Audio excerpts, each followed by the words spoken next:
রমজান মাসের রোজাটা রাখবা গো মা বোনেরা, যারা আমার আওয়াজ শুনতেছেন, রমজানের রোজাটা ভাঙবা না গো। শরীয়তের মাসআলা ছাড়া, হুকুম ছাড়া, জরুরত ছাড়া, প্রয়োজন ছাড়া গো মা রোজা ভাঙ্গিও না। মনে করবা রোজা রাখলে স্বাস্থ্য দুর্বল হয়ে যাবে, এখন মরে গেলে গো মা কবরে যখন রাখা হবে আর স্বাস্থ্যের খবর থাকবে না রে। থাকবে নাকি? দেহটা পচে যাবে রে মা। ও মা, আপেল যেমন পচে গেলে ছিদ্রি হয়ে যায়, ঠিক তোমার চক্ষুটা এইভাবে ছিদ্রি হয়ে বের হয়ে যাবে। পেটটা 7 দিনের মাথায় ফেটে যাবে, মাটি, কবরের মাটি তোমার পেটে পড়ে যাবে গো মা। আর কত গো বাবাজি গুনার কাজের মধ্যে লিপ্ত হবারে।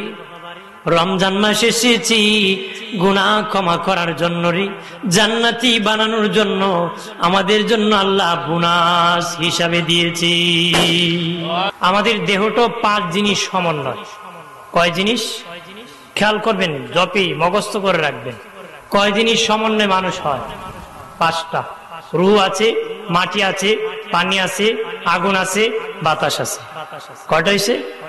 5টা। এই 5 জিনিস দিয়ে আমাদের কি বানানো হয়েছে? 5টা আমাদের দেহে থাকার কারণে আমাদের 5টা কুস্বভাবের জন্ম হয়। খারাপ স্বভাব। কি স্বভাব? উল্টা বিপরীত মুখী কুস্বভাবের জন্ম হয়। ওইটা দমনের জন্য ইসলাম 5টা ভিত্তি দিছে। সুবহানাল্লাহ কোন ধরে কর। আমার প্রাণের বাবাজি, দেহের মধ্যে আছে রুহু গো। রুহুর স্বভাব হলো স্বাধীন থাকতে চায়, কারো অধীনে থাকতে চায় না রে। স্বাধীন থাকতে চায়, কারো অধীনে থাকতে চায় না। বাবাজি খেয়াল করেন ভালো করিয়া, স্বাধীন থাকতে চায়। এই জন্য যারা স্বাধীন তারা পথভ্রষ্ট জাহান্নামী, যারা অধীন তাদের দাম বেশি গোবালি। যারা আল্লাহ আল্লাহ রসুলের অধীন আছে তাদের দাম বেশি। যারা বাবা মন গড়া চলে তাদের কোনো দাম নাই। দাম আছে? এই জন্য ইসলাম কালেমার ব্যবস্থা করছে। স্বাধীন চলা যাবে না, কালেমা পড়ো লা ইলাহা ইল্লাল্লাহু মুহাম্মাদুর। আমি স্বাধীন না, আল্লাহ আল্লাহ রসুলের অধীন। স্বাধীন মানুষের দাম নাই, অধীন মানুষের দাম। স্বাধীন গোলামের দাম নাই, অধীন গোলামের দাম। স্বাধীন বানরের দাম নাই, অধীন বানরের দাম। স্বাধীন কুকুরের দাম নাই, অধীন কুকুরের দাম। স্বাধীন সাপের দাম নাই, অধীন সাপের দাম। স্বাধীন বানরের দাম নাই, অধীন বানরের দাম। নাকি? আকাশে কত পাখি আছে, মানুষ ডিল মারে, কিন্তু খাঁচায় বন্দি মালিকের আন্ডারে গুলামিতে যে পাখি আছে বাজার থেকে কিনে খাবার খাওয়ায়। অর্থাৎ গুলামিতে আছে, দাম বেশি। সাপ দেখলে মানুষ পলায়, লাঠি দিয়া পিটারে, কিন্তু সাপুরীর হাতের সাপ বড় দাম, কিন্তু মালিকের আন্ডারে থাকার কারণে দাম। বানর দেখলে মানুষ পলায়, ঢিল মারে, কিন্তু বাবা যে বানর লালন পালন করে তার কাছে তার বানরের দাম। কুকুর দেখলে মানুষ ইট আঘাত করে, কিন্তু যে কুকুর মালিকের আন্ডারে আছে এটার বড় দাম। ঠিক বাবা, আজাদিতে দাম নাই, গোলামিতে দাম। যে ব্যক্তি কালেমা পড়ে আল্লাহ আল্লাহ রসুলের গোলামিতে ঢুকে যাবে তার দাম বেড়ে যাবে রে। যে ঢুকবে না, কালেমা পড়বে না, সে পথভ্রষ্ট জাহান্নামী। চিল্লায় বলে নাউযুবিল্লাহ। পথভ্রষ্ট জাহান্নামী। যেন কালেমার ব্যবস্থা করছে। ইসলামের প্রথম ভিত্তি স্বাধীনতা নয়, অধীন থাকার জন্য করছে। এদিকে আসি। এই জন্য আমরা কি করেছি? আপনার একজন আসেন, অধীন করেছে। কি করেছে? অধীন। আমার প্রাণের বাবা জিরানি, এরপরে আমার আল্লাহ বলেছেন সালাত, নামাজ। দ্বিতীয় ভিত্তি নামাজ। নামাজ কেন দিয়েছেন বাবাজি? আমাদের দেহে আগুন আছে, আগুনের স্বভাব হলো বাবা উপরে ওঠা, শুধু উপরে ওঠা। আগুনের স্বভাব উপরে উঠা, এটা একটা অহংকার। এই জন্য দেহে আগুন থাকার কারণে অহংকারের জন্ম হয়। আমি বড়, আমি কি বড়, আমার চেয়ে কে বড় আছে, অহংকারের জন্ম হয়। দেহে আগুন থাকার কারণে আল্লাহর ওলি শিবলি রহমাতুল্লাহ আলাইহি রাস্তা দিয়ে যেতেছেন, একটা গাছের গোড়ায় ছায়ার মধ্যে বসে পড়েছেন। ডেকে বলেন, গাছ কি? গাছের নিচে যখন বসেছেন, গাছ ডেকে বলে, শিবলি রে, তুমি যদি জান্নাতি হতে চাও, আমি গাছের আদর্শ তুমি গ্রহণ করো রে। শিবলি ডেকে বলে, গাছ তোমার মধ্যে কেমন আদর্শ রে? দেখো কত মানুষ আমাকে আঘাত করে, ডাল কাটে, পাতা চিরি, তারপর আমি বদদুয়া দিই না, ভিটামিন যুক্ত ফল দেই। কাঁঠাল গাছের পাতা ছিললে কাঁঠাল গাছ রাগ করে নাকি? ডাল কাটলে রাগ করে? উপকার করে, গুসা করে। গাছ দেখে বলেন, শিবলি রে, শিবলি, যদি তুমি আল্লাহর ওলি হতে চাও, জান্নাতি হতে চাও, আমি গাছের আদর্শ গ্রহণ করি, করলে তুমি জান্নাতি হয়ে যাবা। আল্লাহর ওলি বলে, গাছরি, তোর মধ্যে এত সুন্দর আদর্শ থাকার পর কেন রে মানুষ তোরে আগুনে পুরায়? যত আমি কাঠ হোক বাবা, একসময় সুপাটা আগুনে পুরবেরি। কয়, তোমাকে কেন আগুনে পুরায়? কয়টা হলো অহংকার। আমার জন্মের পরে শুধু আমি উপরে উঠি, উপরে উঠি, এটা একটা অহংকার। অহংকারের কারণে আমি গাছ একদিন আগুনে পুড়তে হয়। আমি গাছ কি? যাদের অহংকার আছে এদেরকে আগুনে পুড়তে হবে, জ্বলতে হবে। এই জন্য অহংকার দমন করতে ইসলাম নামাজের ব্যবস্থা করছে। আগে কইছে আমি বড়, নামাজে দাঁড়ায় আল্লাহু আকবার, আল্লাহ তুমি বড়। অহংকারের ধুলাই চলছে কিনা? আগে বলেছে আমার প্রশংসা, নামাজে দাঁড়ায় আল্লাহ, সব প্রশংসা তোমার। কথা কয় না? আগে বলেছে আমার জন্য, এখন সব প্রশংসা আল্লাহর জন্য। প্রাণের বাবাজি খেয়াল করেন, ভালো করে। ইসলাম দ্বিতীয় ভিত্তি নামাজ দিয়েছি অহংকার দমনের জন্য। তৃতীয় ব্যক্তি কালেমা, নামাজ, রোজা, এটা আমি শেষে বলবো। এরপরে বাবাজি হজ আছে। হজ কেন ইসলাম দিয়েছে কেন জানেননি? প্রাণের বাবাজি খেয়াল করেন ভালো করে। আমাদের দেহের মধ্যে আগুন আছে বাজে, আমাদের দেহের মধ্যে পানি আছে। পানির স্বভাব হলো রে নিচু জায়গা দখল করা, নিচু জায়গা দখল করা। এই জায়গায় পানি ফেললে নিচে পড়বে, এরপরেও নিচে যাবি রে। বৃষ্টি হলে আগে খাল ভরে, তারপরে রাস্তা ভরে, তারপরে বাড়ি উঠান ভরে, তারপরে মানুষের ঘর নিচে চলে যায় পানির নিচে। অর্থাৎ পানির স্বভাব নিচু জায়গা দখল করা। দেহের মধ্যে পানি থাকার কারণে নিচু লোক তোমার যে যারা আছে তাদের উপর নেতৃত্ব দিতে চায়, কর্তৃত্ব দিতে চায়, অধিকার খাটাইতে চায়। ওইটি মানুষের কুস্বভাব জন্ম হয়। এটা দমনের জন্য আমার আল্লাহ হজের ব্যবস্থা করেছে।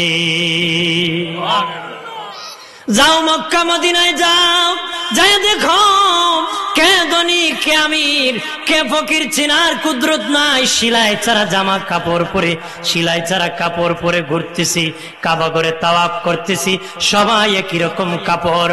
নেতৃত্ব শুধু দুর্বলের উপর দিতে চায়। আল্লাহ কো দেখ সবল দুর্বল আমার কাছে সব সমান, সব আমার কাছে কি সমান। এর মানে প্রাণের বাবাজি খেয়াল করেন ভালো করে, আমাদের দেহের মধ্যে আছে রে বাবাজি। এরপরে বৃত্তি হলো যাকাত। আমাদের দেহের মধ্যে আছে মাটি। মাটির স্বভাব হলো বাবা কোন কিছু মাটির মধ্যে দিলে খেয়ে ফেলা। একটা বাঁশ গাললে কিছুদিন পরে সমানে খেয়ে ফেলবে, রড গাললে বাবা হালকা করে দিবি, বেশি দিন লেখলে বাবা একবার শেষ করে দিবি।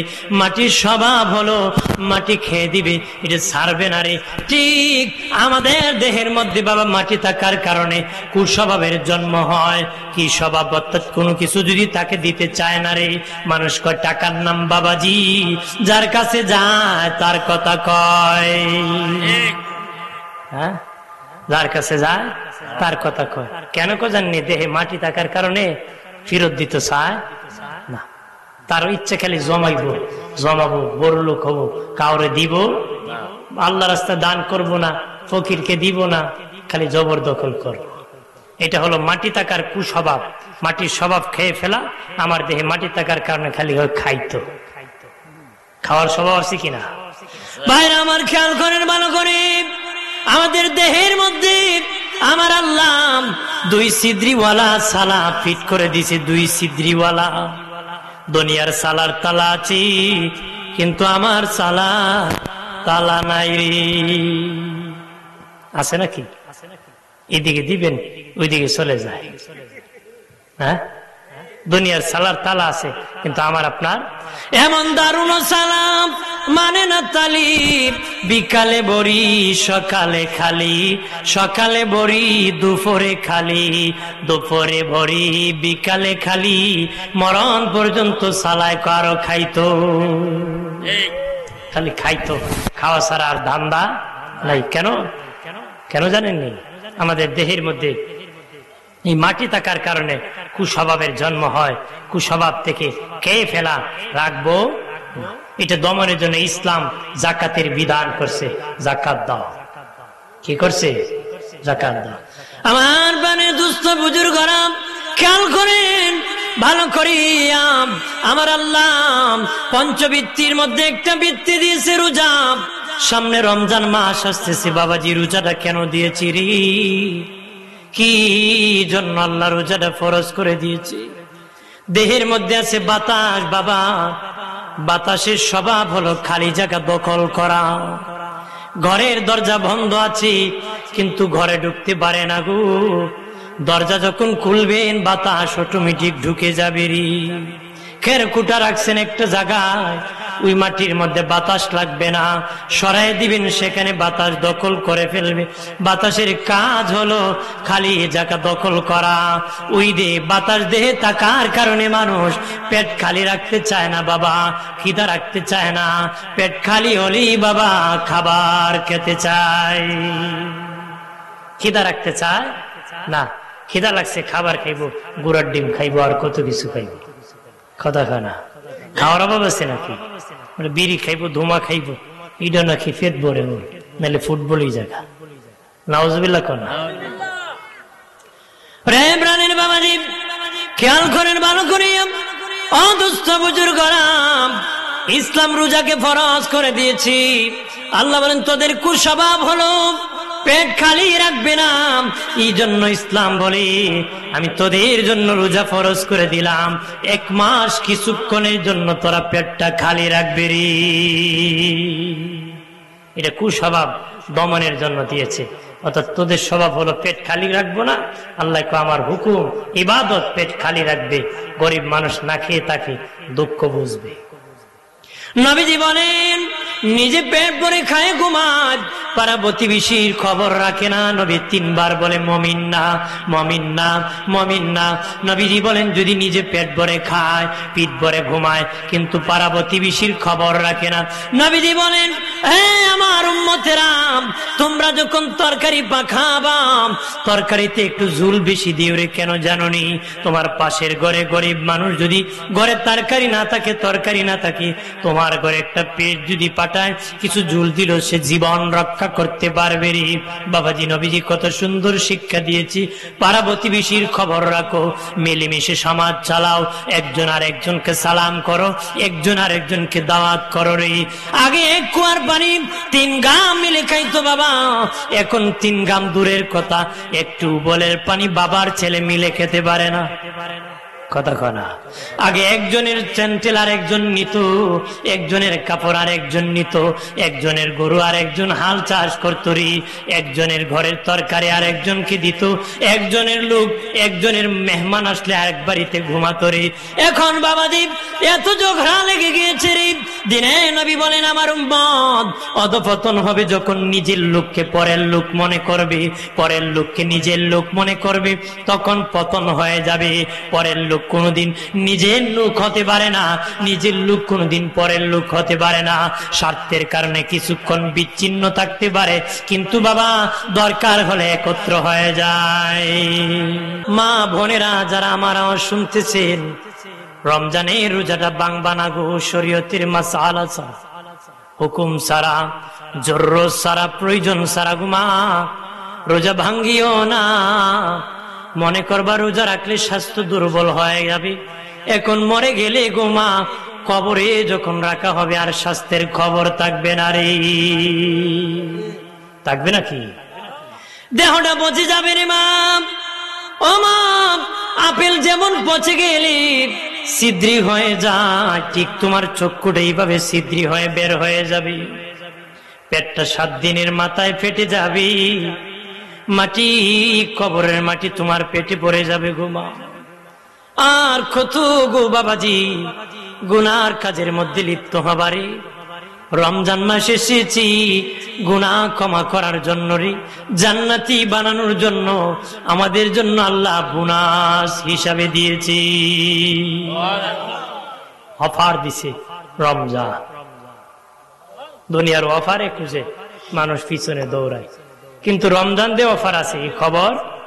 বাট আগে নিয়ত করছে আমার গেস্টি রোজা রাখতাম পারতাম না, নিয়তি করে লিছে আগে রাখতে পারতাম, রাখবো কেন? ইমানদার হইলে বলতো আল্লাহ তুমি আমার সুস্থ রাখো, আমি নিয়ত করতেছি রোজাগুলা ভাঙবো। নিয়ত করা কার কাজ? বান্দার কাজ। কবুল করা কার কাজ? আল্লাহর কাজ। নিয়ত গন্ডগোল সব কি? ইমাম বুখারী রাহমাতুল্লাহ আলাইহি ওনার বুখারী শরীফের প্রথম হাদিস এনেছেন নিয়তের হাদিস। বাবাজি, প্রথম হাদিস হলো নিয়তের হাদিস, শেষের হাদিস হলো আমলের হাদিস। প্রথম হাদিস নিয়তের হাদিস, পরের হাদিস হলো আমলের হাদিস। যার নিয়ত ঠিক ইমাম বুখারী বুঝাইছে তার আমল ঠিক, যার নিয়ত ঠিক না তার আমল ঠিক। নিয়ত গন্ডগোল বেটার করে বউ তাহে না, কথা হয় না। বেটার গন্ডগোল কোন সময় আমার চুরি চালাই, ঠিক কিনা বলে? জোরে বলে। নিয়ত গন্ডগোলে সব শেষ হয়। রোজা রাখবেন নি? কথা হয় না। হ্যাঁ, আবার নেখো বলে গরম আইসে রাখতাম কেন, ঠান্ডা থাকতো ভালো আছে। হ্যাঁ, বেটা কজুর আসলাম তো রোজা। এক ইমাম সব গেছিল সেহরির ইফতারির দাওয়াত খাইতে, ইফতারি দাওয়াত দিয়ে খাইতেন। বেটা রোজা রাখোস নি তুই? কজুর আমি রাখি, বড় জি গান জীবনে নিয়ে একটা রোজা আমার ভাঙ্গাইতে পারছে। বেটা বড় জি গায় তোমার স্বামীরে নাকি জীবনে একটা রোজা ভাঙ্গাইতে পারছো না। কজুর তাই রাখলেন আমি ভাঙ্গাইতাম, রাখলেন প্রশ্ন হয়তো ভাঙ্গার। বেটা জীবনে রাখছই না, ভাঙ্গাইতাম কি? তোর ঘরে খাওয়া যায় না রে, সালাম আলাইকুম আমি যাই। না না হুজুর আমার বউ রাখে। জিগা গো তুমি রাখো নি? হুজুর আগা মাথায় রাখে। মহিলা মহিলা জিত থাকে না, এক মহিলা আরেক মহিলার কয় আস্তে আস্তে কিছু হুজুর আগা মাথা বুঝিনি বিডি ফুইলা রাখে, শেষে মাঝখানে ফুটুস মাঝখানে রাখে না। এরকম রোজাদারের অভাব নাই। যদিও রোজা রাখে নারী সাহারি খায়, দুপুরও খায়, সন্ধ্যা হলে আবার ইফতারির দাওয়াত খায়। সন্ধ্যা হলে ইফতারির কি? ইফতারির দাওয়াত। বাবাজি সন্ধ্যার সময় ইফতার খায় মুসলমানের পরিচয়, দুপুর বেলা হোটেলে খায় হিন্দুর পরিচয়। জিগা তুমি কি দেখো আমি হিন্দু, আর সন্ধ্যাবেলা মুখ টুক মুচ্চা বেটা হাজির হয়, বেটা নাকি মুসলমান। হিন্দু মার্কা মুসলমান। কি মার্কা? হিন্দু মার্কা মুসলমান। হিন্দু মার্কা মুসলমান ছাড়া এমন কাজ করতে পারে? কথা বলেন পারে? আমার বানের বাবা দিরানি অদুস্থ বুজুর্গরা, রমজানের রোজা রাখবা। নবীজি বলেন আমার আল্লাহ রমজানের রোজা তোমাদের জন্য ফরজ করে দিয়েছেন। তোমাদের জন্য শুধু না, তোমাদের পূর্ববর্তীদের উপর রোজা ফরজ ছিল রে। এটা দিয়ে আল্লাহ বুঝাইছে এটা নতুন না, তোদের নতুন করে চাপানো হয় নাই, এটা অনেক পুরাতন।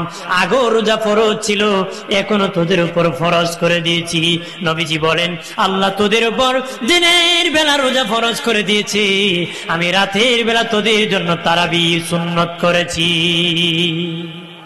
রাতের বেলা আমি আল্লাহ তোদের জন্য নামাজকে সুন্নত করেছি, আর দিনের বেলা আমার আল্লাহ রোজাকে ফরজ করে দিয়েছি। যেই ব্যক্তি রমজানের রোজা রাখবে বাবাজি, 1 মাস রোজা রাখবে, একটা রোজা রাখলে 10টা রোজার সওয়াব পাবে, 10টা রাখলে 100টার সওয়াব পাবে, 20টা রাখলে 200টার সওয়াব পাবে, 30টা রাখলে 300টা। এক কথায় দীর্ঘ 1 মাস সিয়াম সাধন যারা করবে গো, 30টা যারা রোজা রাখবে তাদের আমল নামায় 300 রোজা রাখার সওয়াব পাওয়া যাবে। কয়শ? বলতে পারেন হুজুর রোজা তো 29 হয়, 29 রোজা হয়, 30টা যদি না রাখি তাহলে তো আমার 290টা রোজার সওয়াব হবে। না না বাবাজি, যারা 29টা রাখতে পারে তারা 30টাও রাখতে পারে, যারা 29টা রাখতে পারে তারা 30টাও রাখতে পারে। বেরোজগারই বলে রোজারি যায় না, আর রোজাদার কয় রোজারি কেমনে চলে গেল টের পাই না। ঠিক কিনা? বেরোজগারে রোজারি এবার জানা বেটা লাম হইছি আর কেন জানো না বেটা, প্রকাশ্যে দুমা টানতে পারে না। ঠিক না? আর রোজাদার দ্বারা এরকম রোজা কেমনে গেল টের পেলাম না। যে ব্যক্তি রাখে এই ব্যক্তি একটার জন্য আফসোস করে, এই জন্য আল্লাহ 30টারই সওয়াব দান করে। সুবহানাল্লাহ বলি। এরপরে হলো শাওয়াল মাসের 6টা রোজারি, ওই যে রমজান মুবারকের শেষের মাস, রমজানের পরের মাস শাওয়াল মাস, ওই মাসের যদি 6টা রোজা গো মা বোনেরা বাবাজিরা রাখতে পারো রে, 6-10-60টা রোজার সওয়াব পাবারে। এইদিকে 300 আর এইদিকে 60, মোট হলো 360। নবী বাবাজি আরবি গণনা মোতাবেক 360 দিনে বছর হয়ে যায়। যে ব্যক্তি 360টা বাবা 36টা রোজা রাখবে, দীর্ঘ 1 বছর রোজা রাখার সওয়াব পাবে। কয়টা রাখলে? কয়টা? 36টা। রমজানের 30টা, পরের 6টা, মূল হলো 36টা। 30টা রাখলে 300টা, 6-10-60টা, 360 দিনে আরবি গণনা মোতাবেক বৎসর হয়। যে ব্যক্তি 36টা রোজা রাখবে 1 বছর রোজা রাখার সওয়াব পাবে। যে বছর তার উপর রোজা ফরজ ছিল ওই বছর তুই যদি রাখতে পারে, ইন্তেকালের বছর পর্যন্ত যদি রাখে তার সারা জীবন রোজার সওয়াব। বুঝছেন নি কথা? অর্থাৎ যে বছর তার উপর রোজা ফরজ ছিল এই বছর থেকে যদি 36টা রোজা রাখে, যেদিন মারা যাবে এর আগের বছর পর্যন্ত রাখে, কিয়ামতের দিন আমল নামায় দেখবে তার গোটা জীবন রোজা। অত 36টা রাখছে কিন্তু সারা বছর রোজা রাখার সওয়াব পেয়েছে। সুবহানাল্লাহ। আমার বানের বাবাজি খেয়াল করেন ভালো করে, এই জন্য রোজা ছাড়বেন না বাবাজি। রাতের বেলা তারাবির নামাজ ছাড়বা না রে। অনেকে আছে রোজা রাখে কিন্তু তারাবির নামাজ পড়ে না। তারাবির নামাজটা ছাড়বা না, দয়াল নবীজি সুন্নত করে দিয়েছেন। যদি পড়তে পারেন কিয়ামতের দিন নবীজির সুপারিশ নসিব হয়ে যাবে। নবী সুপারিশ চাই কিনা আমরা? সুপারিশ ছাড়া জান্নাতে যাওয়া যাইব? কতক্ষণ যাওয়া যাইব? নবী সুপারিশ ছাড়া জান্নাত আশা করা যায়? ভাইরা আমার খেয়াল করেন, ও বাবাজি নামাজ 20 রাকাত তারাবির বাবাজি নবীজি হযরত ওমর ফারুক রাদিয়াল্লাহু তাআলা আনহু মসজিদ নববীতে 20 রাকাত চালু করেছেন। আল্লাহর নবী নিজেও 20 রাকাত নামাজ পড়েছে। নবীজি নিজে 20 রাকাত পড়েছেন। এই জন্য 8 রাকাত হলো তাহাজ্জুদ, 20 রাকাত হলো তারাবি। 20 রাকাত কি? তারাবি। কেন রাখেন? যারা 8 রাকাতের কথা কয় তারা কইন এটা তো আমরা সারা বছরই পড়ি বেটা। কথা কয় না? কইতে পারবেন না যে 8 রাকাত তাহাজ্জুদের নামাজ এটা আমরা সারা বছর পড়ি, কারণ রাসূলুল্লাহ সারা বছর পড়ছে। যে পারে আর সম্ভব হয় পড়ে। আর 20 রাকাত এটা তারাবির নামাজ রমজানে পড়ি। সুবহানাল্লাহ। জোরে কর।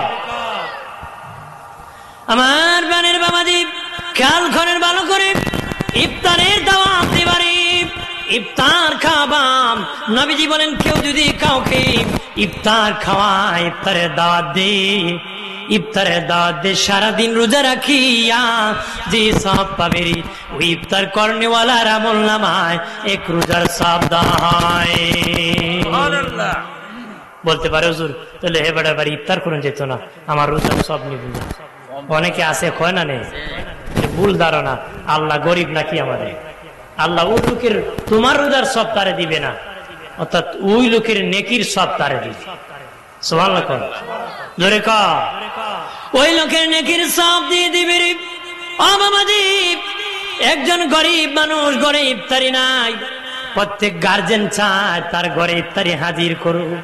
ছেলের সামনে, বিবির সামনে ইফতারি হাজির করবে প্রত্যেক গার্জেন চেষ্টা করে। যারা গরিব মা ধৈর্য ধারণ করে খায় গো, না শুকুর আদায় করিও না, স্বামীর সাথে গুসা দেখাও না, শুকুর আল্লাহর আদায় করবা। যে হালে আল্লাহ রাখি সেই হালে আলহামদুলিল্লাহ। কি বলবো? আলহামদুলিল্লাহ। এক ব্যক্তি গরিব মানুষ কিতাবে এনেছে, খেয়াল করেন ভালো করে, যারা ধনী আছো খবর রাখো না, তোমাদের খবর আছে শুনে না। ওই গরিব ভাবলো কিছু টাকা ধার আনবো, দাঁড়ানিয়া বাজার থেকে ইফতারি কিনে নিয়ে আমার বিবিকে সন্তানকে খাওয়াবো। কিন্তু ধনী পাশের বাড়ি মুসলমান ধনীর কাছে যায়, ধনী আমাকে কিছু টাকা ধার দিবানি? ধনী ধার দিব দূরের কথা, উল্টা তাকে ধমক মেরে বিদায়। উল্টা কি করছে? ধমক মারছে। ওই গরিব মানুষ কান্না করি বাড়ি ফিরতেছে, কান্না করে করে বাড়ি ফিরি। রাস্তায় একজন বিধর্মীর সাথে লেখা, বিধর্মী বলে, ভাই ও মুসলমান ভাই, কেন রে কান্না করতেছ রে? ও আপনার কাছে বলে লাভ নাই। বলে দেখো লাভ হতে পারে রে। আমি আমার মুসলমান ভাইয়ের কাছে ইফতারি কেনার জন্য কিছু ধার আনতে গিয়েছিলাম, দিবি দূরের কথা পাল্টা ধমক মেরে দিয়েছি, পাল্টা ধমক মেরে দিয়েছি। তখন বাবাজি ওই বিধর্মী বলে, ভাই অনুমতি যদি দিতা গো, আমি তোমাকে কিছু উপহার দিতাম। কি দিবা? তোমাকে আমি ধার দিব, আমি সাহায্য করবো। কোনা ভাই আপনি লাগবে না, কোনা না নিয়ে যাও, দান না তুমি পরে আমাকে দিয়ে দিও। সুবহানাল্লাহ বলে। এরপরে প্রাণের বাবাজি ওই গরিব ধনী, ওই গরিব মুসলমান ওই বিধর্মীর কাছ থেকে ধার নিয়ে বাবাজি নিয়ে গিয়েছে, ধার নিয়ে চলে গেছে বাজারে ইফতারি কিনিয়া নিয়ে বাবা বিবি বাচ্চাদেরকে খাওয়াইছে রে, বিবি বাচ্চাদেরকে খাওয়াইছে। খাওয়ানোর পরে ওই দিন রাত্রে ঘুমাইছে। ঘুমানোর পরে বাবাজি, ঘুমানোর পরে ওই ধনীর কাছে ধার চেয়েছিল গরিব মানুষটা, মুসলমান ধনীও রাত্রে ঘুমাইছে। ঘুমের মধ্যে স্বপ্নে দেখে হাসরের মাঠ কায়েম হয়ে গেছে, মানুষ পানি পানি বলে চিৎকার করতেছে। রৌদ্র মানুষের মাথার কাছে সূর্য এসে গেছে, মাথার মগজ বাতের মারের মতন টকবক করতেছে, উঠতেছে বাবাজি। ঘাম গেতে গেতে কারো হাঁটু পর্যন্ত পানি, কারো কোমর পর্যন্ত, কারো বাবা বুক পর্যন্ত, কারো গলা পর্যন্ত। ওই ধনী দেখে ময়দান হাসরের মাঠ কায়েম হয়ে গেছে রে, ধরতেছে পানি পানি বলে, দেখে বিশাল বড় বিল্ডিং দেখা যায়। ওই বিল্ডিং এর দরজার সামনে যাইয়া ডাক দিয়েছে একজন দারোয়ান ফিরিস্তা বলে, দারোয়ান ফিরিস্তা বলে, কে? আমি আসছি, সেখানে একটু জায়গা করে দিবানি। তোমার নয়, গত রাত্রি গরিবকে যারা ইফতারির টাকা ধার দিয়েছিল তার জন্য আমার আল্লাহ এই বিল্ডিং বানাইছে। জোরে কর। শোনে না রে, গত রাত্রি ওই গরিবকে যে লোক টাকা ধার দিয়েছে তার জন্য আমার আল্লাহ এই ময়দানে বিল্ডিং বানাইছে। আল্লাহু আকবার বলে। তখন বাবাজি ওই ধনীর ঘুম ভেঙে গেছে রে, গরিবের বাড়ি ধরতেছে, যে গরিবকে ধার দেয় নাই। কয় ভাই ভুল করেছি রে, তুমি যে ধার চেয়েছো আমি তোমাকে ধারটা দিতে চাই। কয় না না, এই ধারের দরকার নাই, অমুক এলাকার বিধর্মী ভাই আমাকে ধার দিয়েছে, যদি দিতে চাও ওর বাড়ি যায় টাকাটা ফেরত দিয়ে আসবে। ধনী বিধর্মীর বাড়ি যায়, কো ভাই আমার মুসলমান ভাই তোমার কাছ থেকে এই টাকা ধার এনেছিল, আমি এটা তোমাকে পরিশোধ করতে চাই, আদায় করে দিতে চাই। ওই বিধর্মী কয় গত রাত্রে টাকা পরিশোধ হয়ে গেছে।